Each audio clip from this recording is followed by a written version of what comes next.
je suis Marie Arc et je vais vous parler de ma passion qui est la dinanderie, le travail du cuivre, du laiton et du maillechort.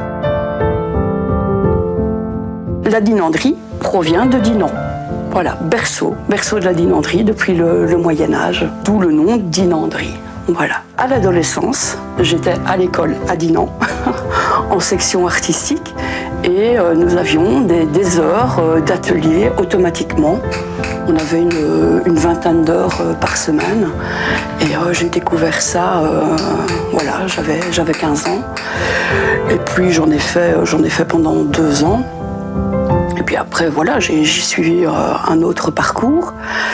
Et j'y suis revenue il y a maintenant presque 25 ans. Et depuis maintenant 2011-2012, je donne donc les cours de dinanderie en promotion sociale à Dinan.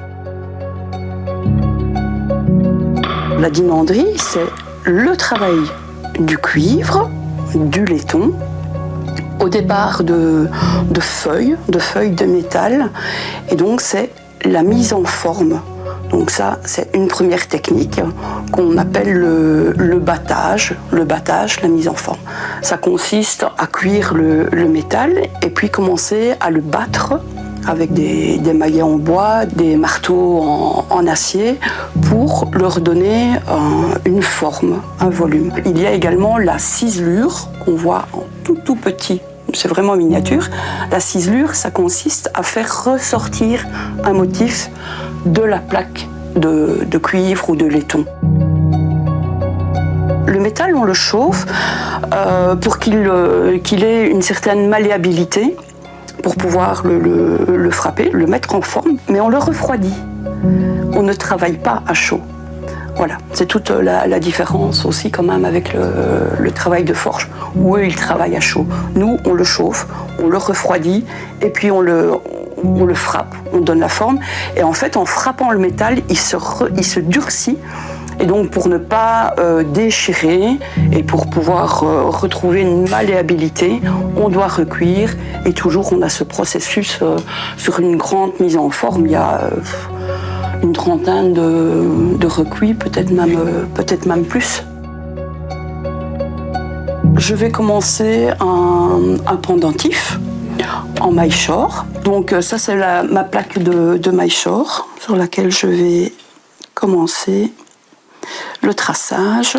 C'est un alliage de cuivre qui a l'aspect de l'argent, mais qui est plus accessible que l'argent. Une petite cisaille pour la découpe. Voilà, il n'est pas très épais, donc c'est assez facile de le découper. Donc là, pour éviter toute coupure, et voilà, je fais de l'ébavurage, tout simplement. Voilà. Maintenant, je vais commencer à marteler.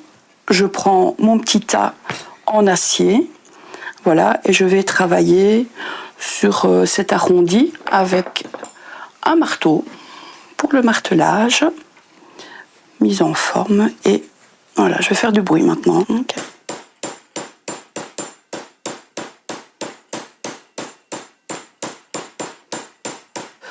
Donc le métal a été poncé, passé avec une roue abrasive. Maintenant, je mets un produit accrochant. Voilà. Voilà.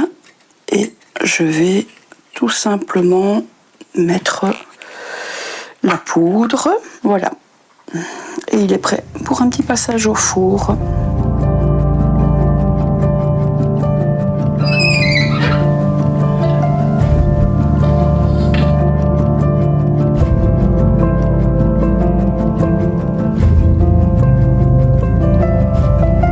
J'ai vraiment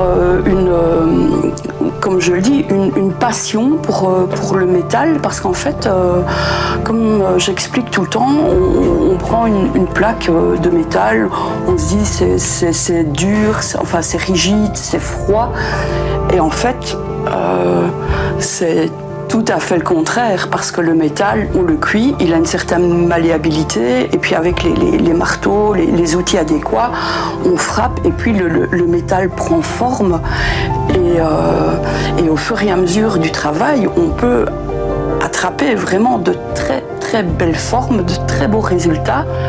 Et le départ de la plaque de métal froide, dure, donne un résultat, mais parfois très bluffant. Les plus petites pièces, ben voilà, ce sont les bijoux, mais ça peut aller à des pièces de très très gros volume, je veux dire, en décoration. Il y a certaines pièces qui décorent des monuments en France, en Belgique, enfin un peu partout dans le monde. Oui, ça peut aller très loin.